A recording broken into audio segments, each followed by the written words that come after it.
Muy buenas noches, les habla Carlos Adrián Sens y está escuchando Luna Clara. Discúlpenme por esta pequeña fallito de voz que tengo arrastrando de hace un mes más o menos con esta alergia que hay y estos polvos en suspenso. Saludamos a nuestros oyentes de Onda Capital, nuestros fieles lunáticos, dedicándoles un fuerte abrazo a todos y una buena noche de emociones. Hoy, 9 de abril, que por cierto es mi cumpleaños, hablaremos del estreno de la película Hispanidad o Hispanoamérica de López Linares.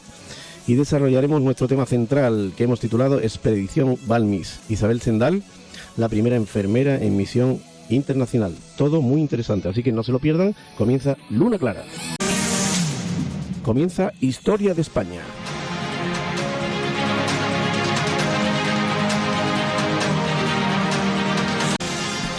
Y bueno, que tenemos hoy en Historia de España. Vamos a nombrar, como siempre, vamos a hacer un sumario de Historia de España, nombrando en primer lugar las efemérides de hoy, 9 de abril.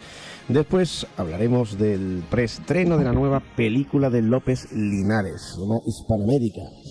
Y desarrollaremos nuestro tema central, que en nuestro cartel anunciador hemos titulado Expedición Balmis, Isabel Zendal, la primera enfermera en misión internacional. No se olviden los señores oyentes, una información importante. Van a explicar los señores que tengo a mi lado, los expertos en historia van a explicar de dónde viene la palabra vacuna.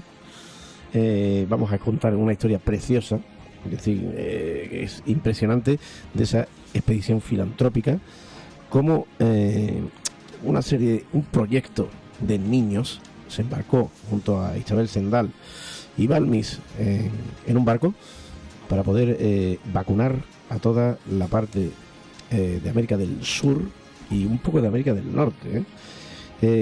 Salvaron muchísimas vidas de ese azote que dio esa enfermedad tan fuerte en esa época, que era la viruela. Así que no se lo pierdan. Y como siempre, pues está junto a mí y nuestros pedazos de expertos colaboradores. Así que bienvenido, Juan Carlos Romero, amigo. Hola, buenas noches, Carlos. Un placer, como siempre, estar aquí. Un privilegio y saludos a todos los radio oyentes de Onda Capital. Bueno, y tenemos también aquí a Carlos Fernández Andrade, nuestra historiopedia. Buenas noches. Buenas noches a todos, Carlos. Encantado de estar con vosotros. Vamos a saludar también a un patrocinador. ¿Cuál es el otro patrocinador desde el corazón que tenemos ahí? Nuestro patrocinador del espíritu, don Alberto Marigil. Feliz cumpleaños, por cierto, Alberto, que recientemente ha cumplido años. En su canal, una hispanoamericana. Me parece que fue ayer o antes de ayer. Así que sí, Aries como yo que cumplo hoy. Así que ayer. Otra vez de nuevo. También feliz cumpleaños, Carlos. Yo, aunque te felicito esta mañana, pero felicidades. Está bonito. Está cada día más joven, Carlos. Celebrar el cumpleaños aquí en la radio. Así que, don Juan Carlos, vamos a disparar fuerte porque hoy es 9 de abril. 9 de abril, esas efemérides, vamos a leerlas. 9 de abril. Y no sé si, porque yo tengo un listado de efemérides aquí enorme, no sé si le habréis pegado esa tijereta, pero o la leéis entera, lo que queráis. Pues muy bien, pues empezamos con los acontecimientos del 9 de abril y si me lo permite el director del programa, Carlos Adrián Sen, por supuesto, pues le voy a dedicar este programa a una visita que recibió la empresa hoy muy agradable, a Manuela Miranda, que se jubila próximamente y me ha dado la noticia, me ha dado mucha alegría de verla, de que haya compartido esa noticia, y es una apasionada de la historia de España y de aquí mi reconocimiento y se va a dedicar a la historia de España después de su jubilación. O sea que un beso para ti, Manuela, Eva Blas, de Taiko, de T-Connectivity. Bueno, pues ahí queda esa dedicatoria estupenda y vámonos con esas efemérides de 9 de abril. El 9 de abril del año 537, en el marco del primer sitio de Roma, el general bizantino Belisario recibe más fuerzas, nada más y nada menos que 1.600 soldados de caballería, casi todos unos y expertos arqueros. El 9 de abril de 1609, España y la República de los 7 Países Bajos, las Provincias Unidas, firman la tregua de los 12 años.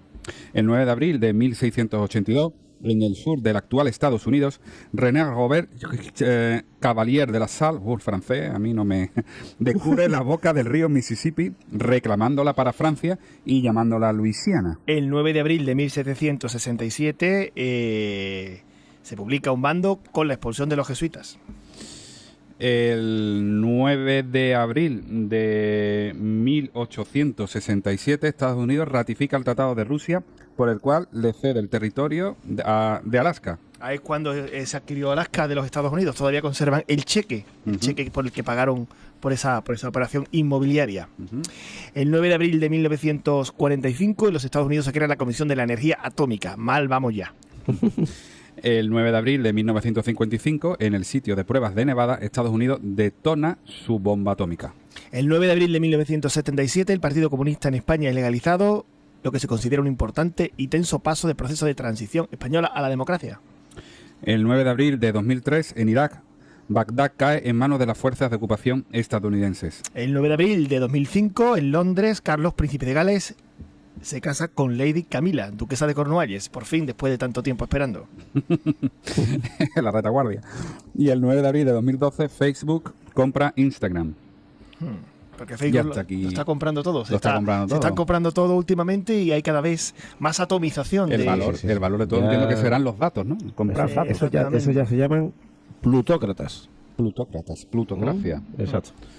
Pues hasta aquí hemos llegado a las efemérides. Vamos a Carlos. llegar aquí, cerramos aquí la Sí. efeméride, Sí. después del Cortita, tijeretazo. cortita. Cortita hoy, ¿no? Cortita, Entonces, ¿no? porque tenemos muchas cosas interesantes. Bueno, vamos a dar paso. Normalmente venimos repitiendo todos los programas que tenemos de Historia de España desde hace tiempo, denunciando un poco las leyendas negras, ¿vale? Esa denuncia que tenemos, ese apartado. Pero hoy en concreto vamos a hablar de ese preestreno, que no hay que decir premier. Preestreno. Vamos a abogar por nuestro lenguaje. Eso de premier vamos a dejarlo un poquito al lado. Correcto. Y es preestreno.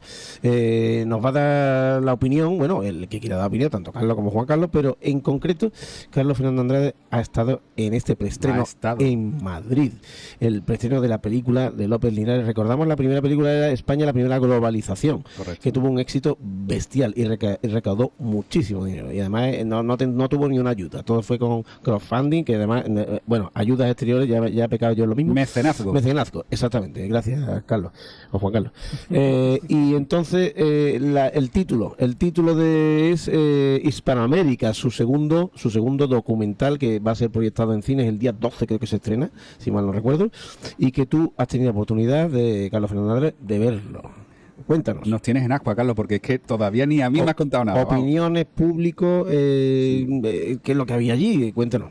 Pues sí, la verdad es que ha sido un privilegio poder asistir al preestreno de Hispanoamérica, Canto de Vida y Esperanza, que es el título completo de la película. Es una película documental, a imagen y semejanza de la anterior. Yo cuando llegué allí el día 6, el sábado pasado por la mañana, se preestrenaba, se emitía a las 12. Yo llegué a las 10:30 y digo, bueno, tengo media horita para desayunar, pero voy a acercarme a ver dónde está. Y ya había gente allí, ya había gente esperando, había cola de 7, 8 personas. Y pregunto, me dice, no, la proyección es a las 12, pero a las 11 empezamos a admitir gente. A las 11. A las 11. Sí, una hora antes. ¿En qué cine fue, Carlos? En el Cine Capitol, Gran Vía de Madrid 41. Capitol, nada. Cine Capitol. Pero es que además, el otro día le hicieron una entrevista a López Linares, José Luis, y dijo que ya había muchísimas entradas ya compradas para el día 12. Sí, para el día 12, claro. ¿Ah? Exactamente. Sí. El preestreno O sea, que fue el día 6 y el estreno a nivel nacional es el día 12. O sea, que tiene un acogimiento impresionante, ¿no? Sí. Además ha sido. Ya os digo, yo llegué allí, fui a desayunar y cuando volví a las 11:03 había una cola como que de 100 metros de personas. Fantástico. Afortunadamente fue rápida, ¿vale? Caras conocidas. Caras conocidas, sí, caras conocidas. Ha sido un acontecimiento social y cultural de Madrid verdaderamente de primerísimo orden. Allí estaba pues Luis Alfonso de Borbón, el hijo del duque de Cádiz, por ejemplo.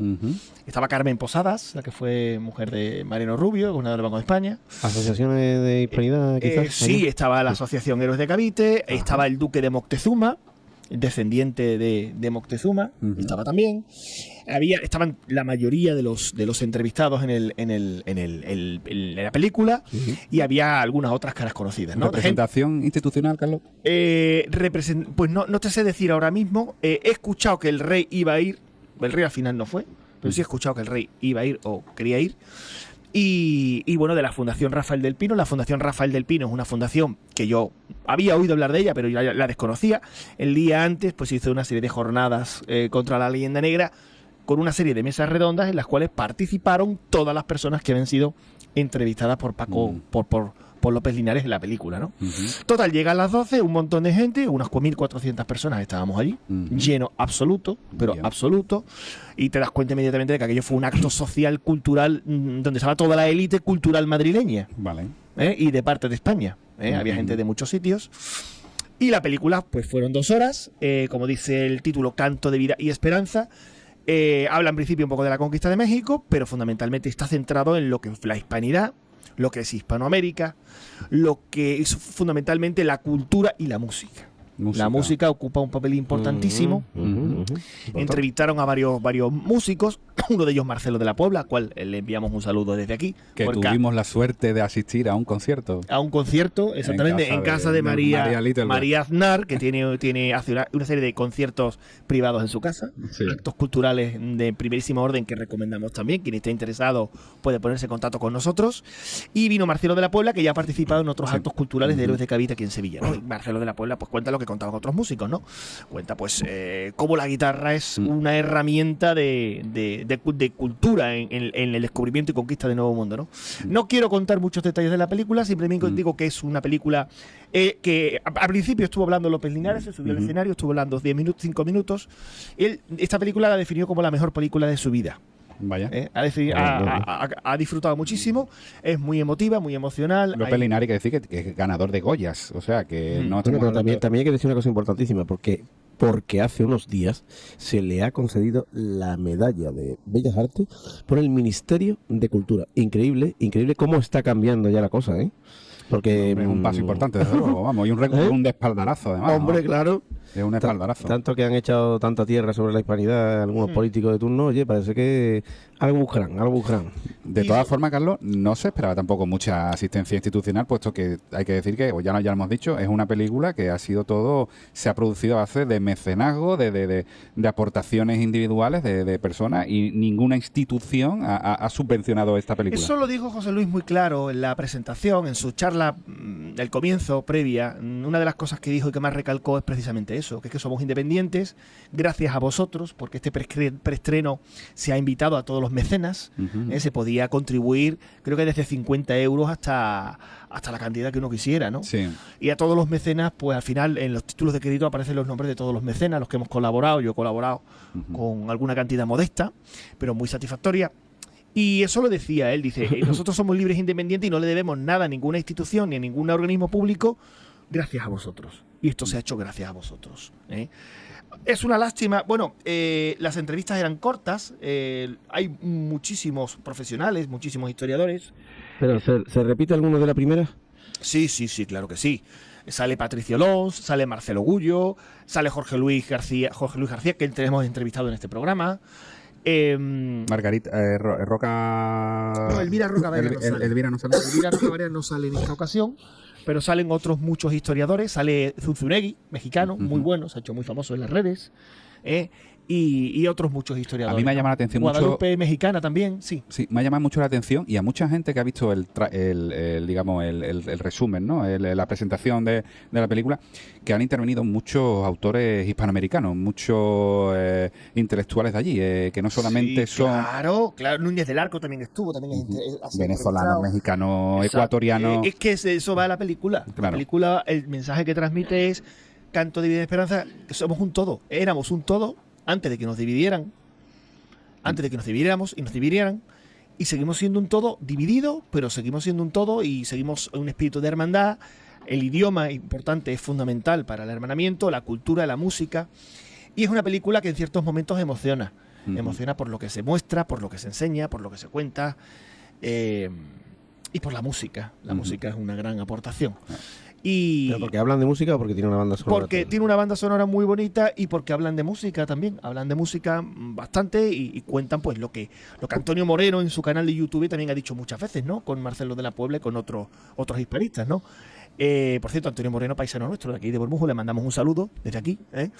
Y lo que dice es precisamente eso. Dice, vamos a ver, tanto como nosotros hablamos del flamenco nuestro, bueno, pues el flamenco nuestro tiene unas influencias americanas de las habaneras y de los cantos y de las canciones de mexicanos y de la Nueva España tremenda que desconocemos, ¿no? De hecho, para el que le guste la música, se habla mucho de los cantes de ida y vuelta. Eso es. Que se generaron muchos allí en América, llegaban aquí a la península con mucha expectación para ver qué es lo que llegaba de América, y después vuelta para allá.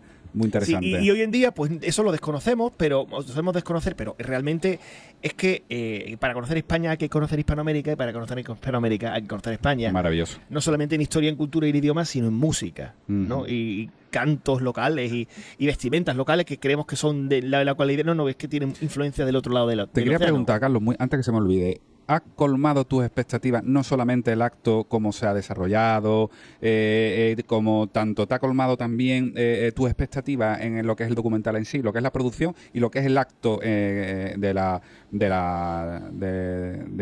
primer pase. Sí, sin duda ha sido un acto muy interesante, muy agradable, ha habido una alegría y un entusiasmo entre la gente conociéndose todo, yo no paraba de sonreír, de encontrarme caras conocidas y de saludar unos a otros, no da tiempo a saludar a todo el mundo. Después la gente de la Asociación Héroes de Cavite, coincidimos allí con Santiago Armesilla también, y le pedimos que se viniera a almorzar con nosotros, se vino con su novia, estuvimos allí 30 y tantas personas en un restaurante con Marta Vera, que es la cónsul honoraria de España en El Paso, y con otras amigas que han venido, apaches, no recuerdo ahora mismo si eran mezcaleras o lipanes. Interesante eso, que son descendientes de la tribu Apache que estuvo en la misión de San José y la misión de San Antonio, de Béjar.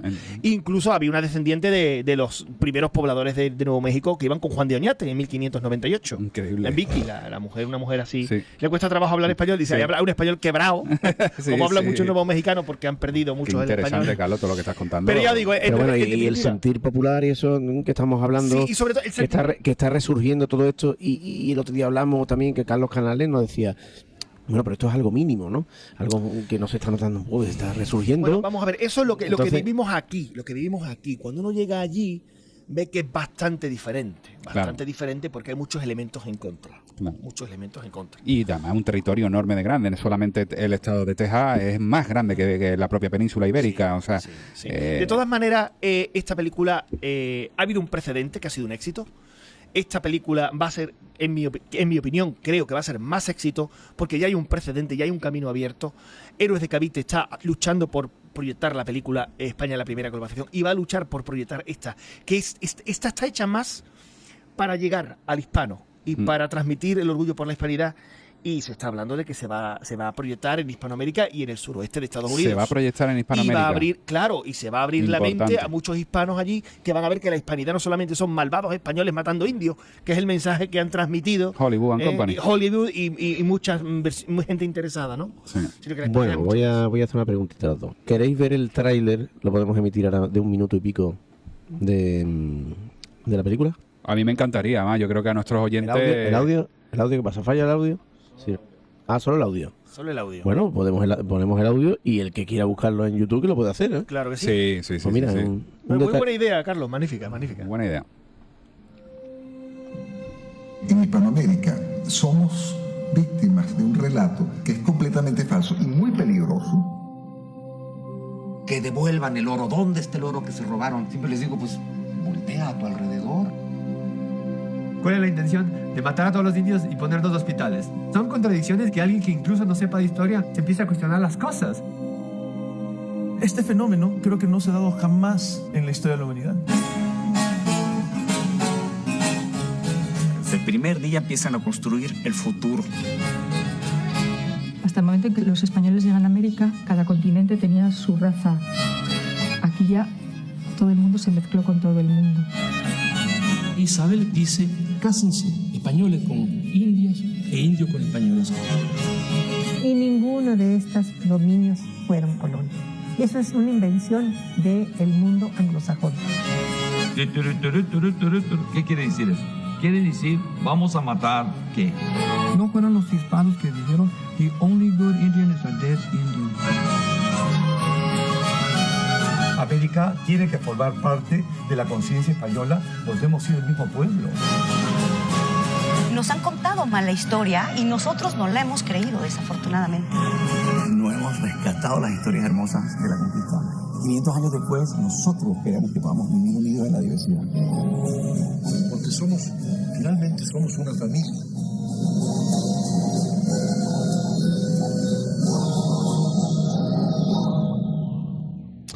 Pues nada, ahí quedó ese tráiler, ese avance, ¿no? No hay que decir tráiler, ya ese avance de la película que se estrena el día 12 de abril. Hispanoamérica, ¿el subtítulo cuál es? Canto de vida y esperanza. Bueno, pues, le decimos a los señores oyentes que vayan a ver esa película que no se conformen con ese discurso que están viendo a diario en los medios de comunicación, sobre todo provocado por esos británicos, ¿no?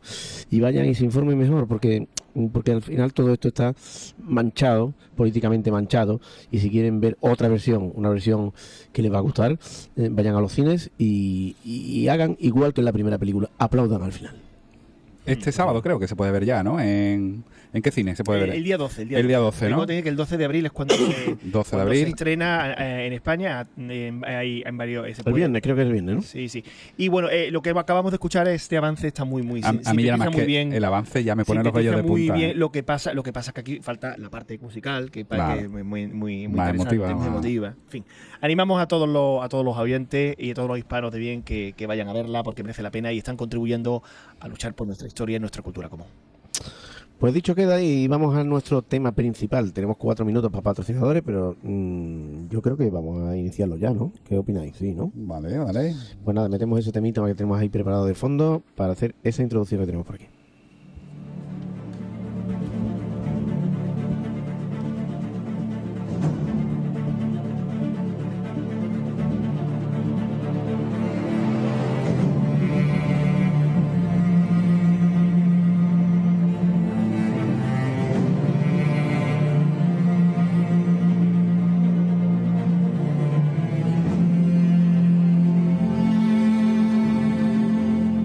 La expedición filantrópica de la vacuna supuso una de las empresas sanitarias realizadas en el siglo XVIII de mayor envergadura, por su complejidad, dificultad y sobre todo por constituir una de las misiones de salud pública más importantes realizadas en la historia.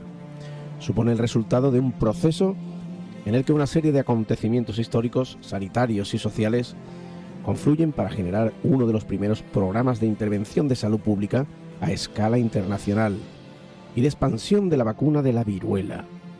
Se crean centros de producción y almacenamiento y distribución de la vacuna y programas de capacitación técnica enfocados a mantener campañas de vacunación poblacional.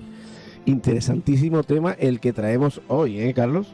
Juan Carlos. Sí, sin duda. Ojo, esto es apasionante, sin duda. Es una de las cosas de los acontecimientos históricos y de los personajes históricos que más me han llegado y la pena de todo, más desconocido. Tenemos que hablar un poco de lo que era la enfermedad. La enfermedad era una enfermedad terrible, por la cual pues la piel de las personas se le llenaba de pústulas, de granos ardientes que quemaban, y que pues tenía una altísima mortalidad que no respetaba ni género, ni edad, ni absolutamente nada, ¿no?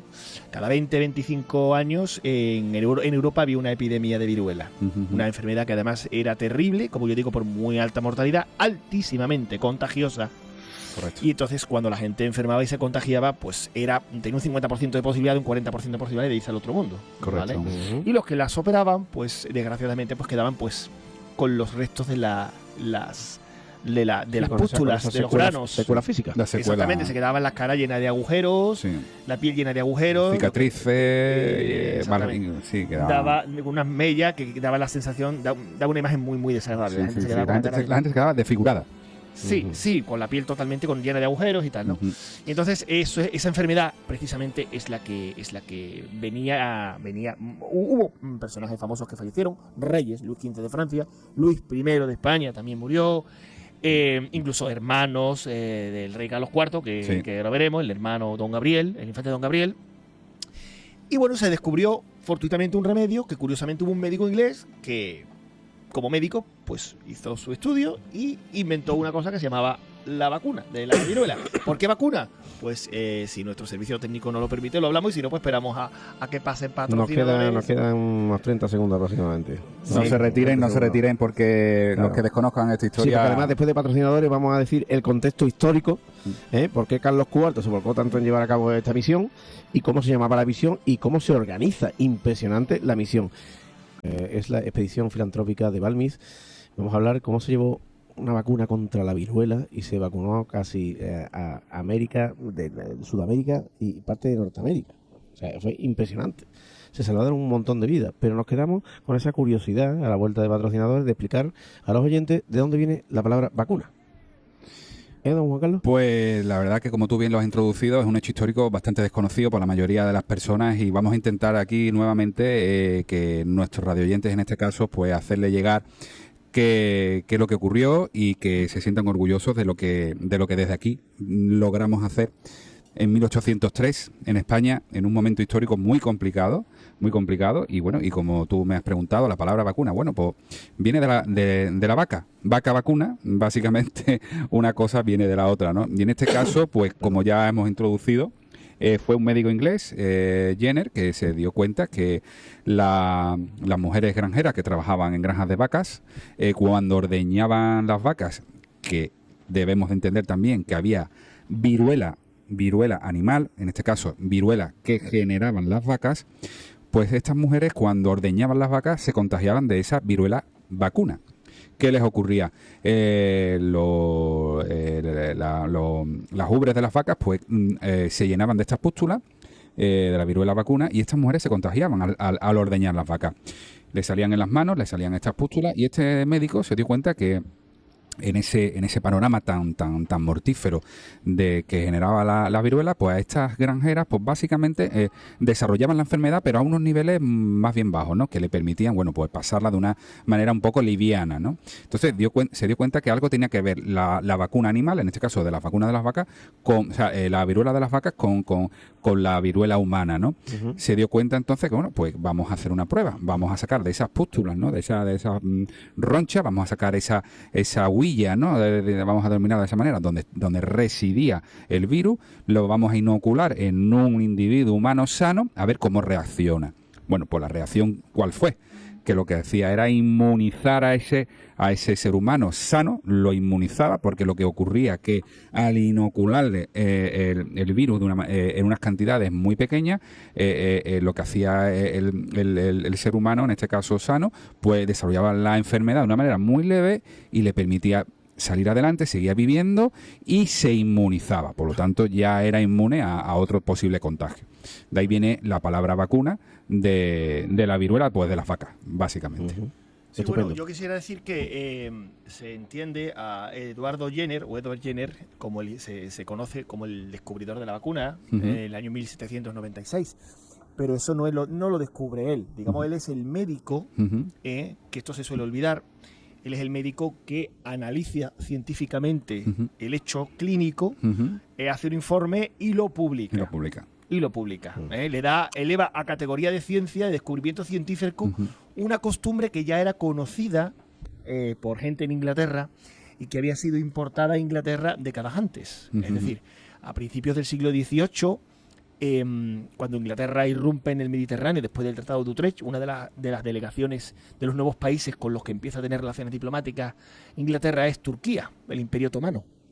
Y el primer embajador que manda la corona inglesa, británica allí, pues la esposa del embajador británico, un buen día allí en Turquía, en Estambul, se entera de que hay unas prácticas en unos pueblos de la Anatolia donde hacen una extraña práctica con los niños porque les hacen heridas en las manos, le mezclan la pus de las pústulas de las ubres de las vacas y se las vendan con una concha. Le ponen una concha y se las vendan.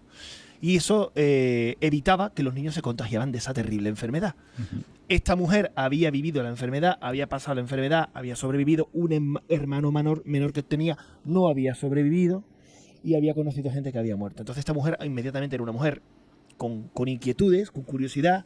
Entonces hace todo lo posible por ir a ese pueblo y por conocer esa práctica. Cuando esta mujer descubre eso, dice, Dios mío, esto es un remedio. Pero claro, estamos hablando de, hay que ponerse los prejuicios de la época, donde los protestantes, las costumbres paganas de otras religiones musulmanas, pues eso no era fácilmente aceptable, y menos con fluidos de animales, ¿no? Y comúnmente rechazable, además. Rechazable. A mí no me tocas, a mí no me hace hablando una práctica de gente inculta de la Anatolia, musulmanes. Uh-huh. Entonces esta mujer rompe contra ciertos prejuicios en Inglaterra y en una serie de cartas transmite esta información.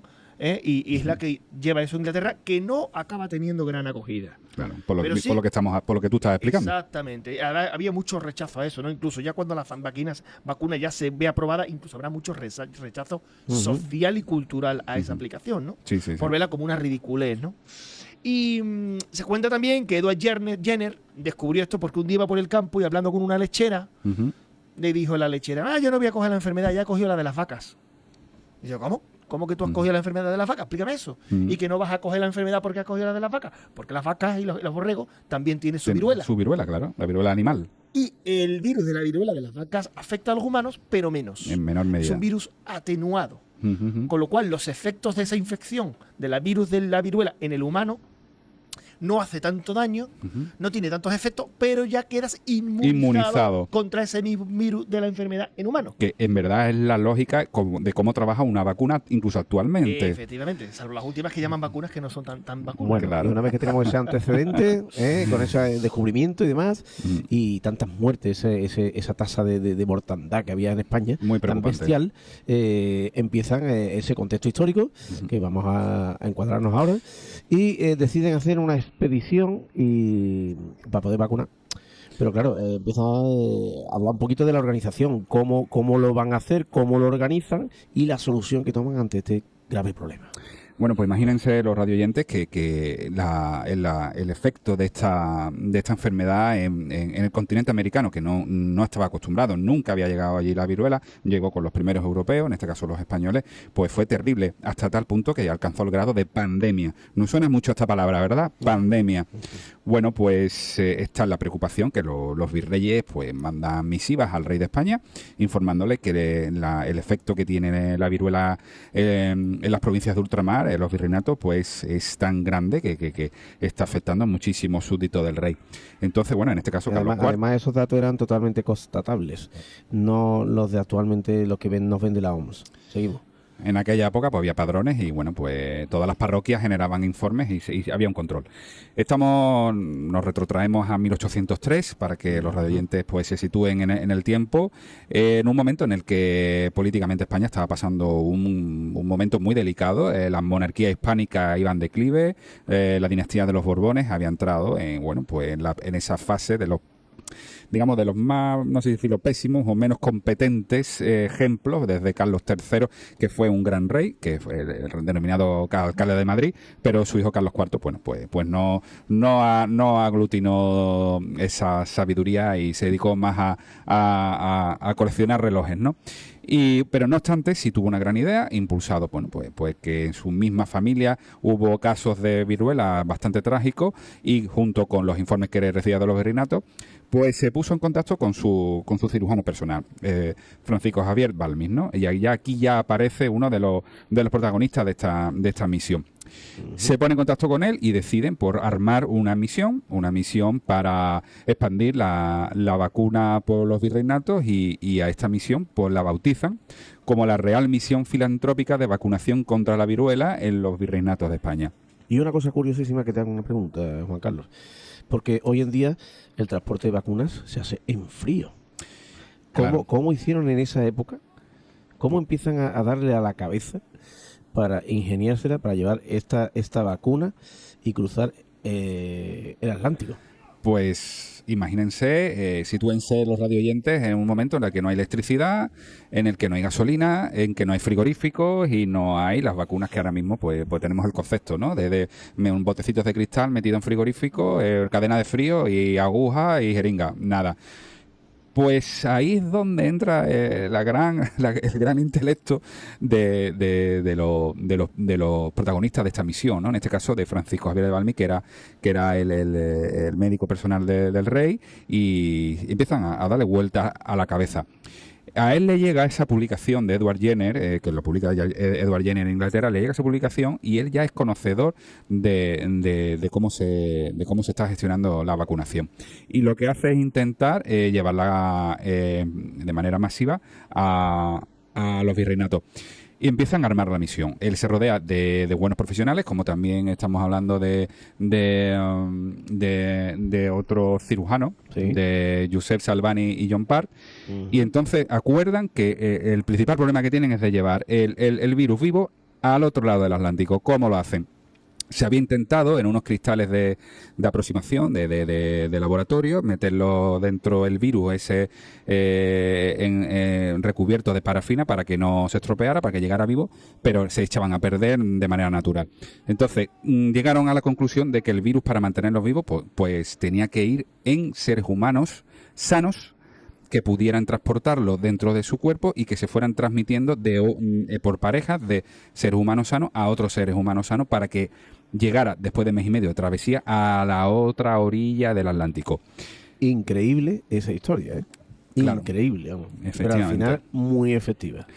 Es decir, hicieron unos cálculos y llegaron al consenso que necesitaban 22 personas sanas para ir inoculando de semanas de 2 personas en pareja por semanas para que cruzaran el Atlántico y mantenerlo vivo para que llegaran después allí a América y generar juntas de vacunación por todos los virreinatos que España tenía. Entonces, bueno, pues había que buscar... Y te hago yo una pregunta. Dime. Ese transporte de esa vacuna, sí, ¿iban adultos? Pues no iban adultos porque muy pocos adultos, ningún adulto se iba a proclamar como bueno, pues yo soy aquí, venga, yo... Claro, no, y aparte tendría su vida aquí, claro, formada, su familia. Voluntarios había pocos, voluntarios, y además por la clave que acaba de decir Carlos Fernández, sí. que es que a mí no me raja nadie el hombro, a mí nadie me mete un veneno, yo voy a cruzar el Atlántico y yo qué hago allí, y yo para qué. Entonces tenían que ser 22 voluntarios muy particulares. Balmis se le ocurre la idea de hacerlo con niños con ciertas necesidades, que eran niños huérfanos o niños abandonados en hospicios, que tenían mucho que ganar y poco que perder. Entonces se dirige a un hospicio en La Coruña, porque la expedición iba a salir de La Coruña en una fragata, la María Pita, valiente nombre también tenía la fragata, un personaje histórico, una mujer también en este caso, la historia de España muy desconocido, que aquí también hemos tenido la oportunidad de hablar de ella. Y bueno, pues entonces se dirige a un hospicio en La Coruña que lo regenta. ¿Quién lo regenta? Una señora que se llama Isabel Zendal, que a más de uno le sonará este nombre porque recientemente, hace pocos años atrás, se le ha puesto el nombre a un hospital en Madrid. De una manera un poco polémica, una lástima que haya sido de manera polémica, pero aquí estamos para explicar esta figura. Isabel Zendal. Isabel Zendal es la rectora de un hospicio en La Coruña y Balmis, que es el jefe de la expedición, se dirige a ella para pedirle que necesita 22 niños sanos, en este caso, para poder acometer esta misión, lo cual es crucial y sin estos niños sería imposible. Recuerden los radioyentes que no hay frigorífico, no hay otra forma de llevarlo allá y no hay voluntarios. Isabel Zendal, ella en su familia, sus padres murieron de viruela, es muy consciente del impacto que tenía esta enfermedad y le pone una condición. Pone una condición que es que estos 22 niños sin familia o que los han abandonado a su responsabilidad, cuando cumplan su misión y lleguen a América, cumplan su misión, sean adoptados por familias ricas, adineradas y acomodadas de México, en este caso, en Nueva España, para que tengan un futuro y haya merecido la pena y tengan una recompensa. Esos niños se solían decir antiguamente, se llamaban de Expósito. Expósito, correcto. Como primer apellido, Expósito. Pues imaginámonos en un barco, ¿quién se iba a encargar? Con 22 niños, ¿quién se iba a encargar del cuidado de estos niños? Un barco con marineros, capitán, gente de a bordo, donde la única mujer iba a ser básicamente nada más que ella. Pues ella deposita todo ¿Qué paciencia tenía que haber tenido, ¿eh? Pues imagínense, vamos, yo el otro día los puse en la clase de mi hijo y a la profesora de mi hijo se lo decía, dice, se lo dije, digo, ¿tú te imaginas mes y medio en un barco de vela con los mareos, con los traqueteos de las olas, 22 niños entretenerlos? Y sin móvil y sin Bob Esponja. Nada, y sin tablet, sin nada. Pues Isabel Zendal lo hizo posible porque la única que se ocupó de los niños fue ella, así que imagínense. Bueno, pues salieron de La Coruña en 1803 y dirección a las colonias de ultramar. Y ahí llegaron, bueno, se encontraron un poco de todo. De sitios donde, como bien ha dicho Carlos Fernández, pues no querían de ninguna manera... ¿Cómo fueron recibidos? Bueno, pues en Puerto Rico, sin ir más lejos, tuvieron bastante mala fortuna. Pues incluso en algunos lugares se habían puesto en contacto con algunas colonias británicas donde sí habían tenido éxito la vacunación. Otros eran reticentes, pero bueno, se dirigieron a Cuba. Allí tuvieron mejor acogida, con algunas reticencias. Y bueno, ahí empezaron a vacunar desde el virrey, desde la más alta alcurnia, hasta los indígenas que pudiera haber por allí, y a toda la población, creando las juntas de vacunación para que se extendieran la vacunación. O sea, le enseñaban a la gente cómo vacunar en estas juntas de vacunación. Se llevaron 200 libros, atención, 200 libros, traducidos del francés al español, donde venía un compendium, un vademecum, de cómo había que vacunar y cómo había que conservar las vacunas y cuál era el procedimiento, 200 libros que se trajo Balmis. Hay que decir, importante también, que la operación, con el nombre de Balmis se denominó la operación militar que durante la pandemia del COVID, aquí en España, pues se llevó a cabo para vacunar y para organizar toda esta crisis que se nos vino encima. Seguimos con la expedición, llegaron en María Pita a Nueva España, donde empezaron pues la misma práctica, creando juntas de vacunación. Los niños se portaron perfectamente gracias a Isabel Zendal. Hay que recordar que sin estos niños y sin Isabel Zendal no hubiera sido posible. Yo elevo a Isabel Zendal incluso al nombre de heroína, vamos, porque sin ella no hubiera sido imposible. Estos niños pues al final fueron adoptados en su mayoría por familias adineradas. Se cumplió la palabra dada y Isabel Zendal incluso se quedó allí. Se dice que adoptó a uno de estos niños, lo cual, bueno, después se ha conocido que este niño que adoptó en verdad era su hijo, porque ella era madre soltera, y en aquella época decir que era madre soltera, pues imagínense, ¿no? Estaba muy bien visto. Y sus últimos días lo pasó allí. Pero la expedición siguió adelante. Pero sigue adelante, que hay que decir, hacia abajo y hacia arriba. Efectivamente. Con dos personajes repartiéndose los territorios. Balmis, que era uno de los jefes de la expedición, se dirigió hacia todo lo que era Nueva España, lo que hoy se puede conocer como México, California, Estados Unidos, el 60% del territorio de Estados Unidos, que era Nueva España, todo lo que es la Florida, Luisiana, creando juntas de vacunación. Y salvando vidas, ¿eh? Salvando vidas. ¿Tenemos algún tipo de precedente británico de eso? No. Quizás no. Como que tampoco hay un fray Bartolomé de las Casas británico, un defensor de los indios, fray Bartolomé de las Casas, que le pagaba el sueldo al rey de España. La otra rama de la expedición la llevó a cabo Josep Salvani John Part, que era otro cirujano con un equipo también de practicantes. Se dirigió hacia lo que es hoy actualmente Ecuador, Perú, Chile y bueno, y Bolivia. Hasta Tierra de Fuego casi, ¿no? Casi hasta Tierra de Fuego, donde también parte de la expedición, que eran familiares incluso de Balmis, ¿no? Iba algún cuñado, algún sobrino, que eran practicantes, eran gente que sabía lo que hacía y sabían enseñar cómo hacer la praxis en este caso. Yo quisiera hacer una mención especial sobre la figura de Josep Salvani John Part, que murió de un edema pulmonar en Cochabamba, en Bolivia. De hecho, está allí enterrado. Salvani era un cirujano que se había formado en la Escuela de Cirugía de Barcelona. En España estaban las más importantes, eran Barcelona, Madrid y Cádiz, y él venía de Barcelona y murió allí salvando vidas, vacunando. Él iba en un burro desde las playas de Valparaíso en Chile, subía a la cordillera de los Andes a 4.000 y pico de metros, y en una de esas subidas y bajadas pues le dio un edema pulmonar y murió salvando vidas a todo el personal que se iba encontrando, indígenas, el virrey de turno, el alcalde de turno, la gente que se encontraba por el camino. O sea, otro héroe. Y de los niños entonces sabemos algo, hay algún momento por ahí, debería de haber algo por ahí, habría que investigar, ¿no? Sí, habría que investigar. Bueno, hay importante mención, Isabel Zendal está reconocida en la Organización Mundial de la Salud, en la OMS, como la primera enfermera en misión internacional. Qué bueno. Lo cual la dignifica y es algo que hay que ensalzar y darle conocimiento.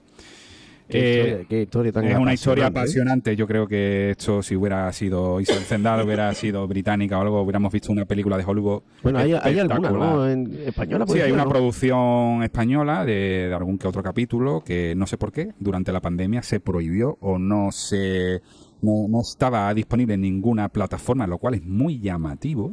Sí. No, es curioso, seguramente alguien me podía dar esa explicación, pero que una historia tan bonita. Una historia, la serie no es muy fidedigna a la realidad. No, se inventan una trama ahí política, una conspiración de la iglesia, nada, nada que ver. En mi opinión no es muy recomendable. Pero bueno, en definitiva, también hay que decir que fue una expedición que se fue dividiendo en distintas, ramificando en pequeñas expediciones pequeñas. Para llegar cuanto más lejos mejor y a cuanto más lugares mejor.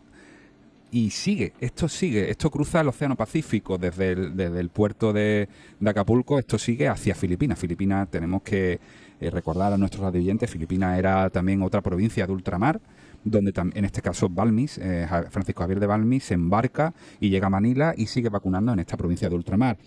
como China está muy cerca y el comercio con China es muy fluido, en China, en Cantón y en Macao, se enteran de que hay un señor español que está vacunando. Intenta ir a China, casi le cuesta la vida a Balmi, el cual sigue dando la vuelta al mundo. Lo paran en la isla de Santa Elena, donde vacuna incluso a todos los británicos que estaban allí, y cuando llega a La Coruña, pues no, pues han pasado incluso un par de años o 3, y llega a una España pues que está invadida por Napoleón. Digamos que llega el primero que lleva la vacuna a China también, a Efectivamente. Cantón y a Macao. Correcto. Y llega a una España invadida por Napoleón, en crisis, un país destrozado. Balmi, bueno, pues cumple con su misión. Incluso volverá a América en otras ocasiones. Aquí seguirá formando Fernando VII, que es el monarca de turno. En este caso lo adopta también como su cirujano personal y bueno. También pues, incluso se vacunaron los comanches y los apaches de Norteamérica, que tenían relación amistosa con los españoles. Pero eso lo dejamos para otro capítulo. Estamos llegando ya al final del programa. Muchísimas gracias a los dos. Fantástico relato, precioso. Y documentense, porque es una medalla gorda que se pone los españoles frente a eso que dicen por ahí, ¿no? De los británicos. ¿Lo hicieron o no lo hicieron? Bah, lo hicimos nosotros y punto. Y bueno, llegando al final, los egos como armadura nos protegen del dolor, pero también nos aíslan del amor. La razón fría y calculadora busca seguridad y control, mas a veces nos aleja la pasión y la aventura. Es el corazón donde reside la verdadera sabiduría. Es allí donde encontramos la compasión, la empatía y la capacidad de amar sin medida. Cuando dejamos que el corazón guíe nuestras decisiones, abrimos las puertas a la conexión profunda con los demás y a la experiencia de una vida plena. En este mundo donde la lógica y el pragmatismo parecen reinar, no olvidemos el poder transformador del amor. Dejemos que nuestro corazón hable, que nos guíe hacia la luz. Hasta la semana que viene, mis queridos lunáticos. Que tengan sueños de alegría y felicidad.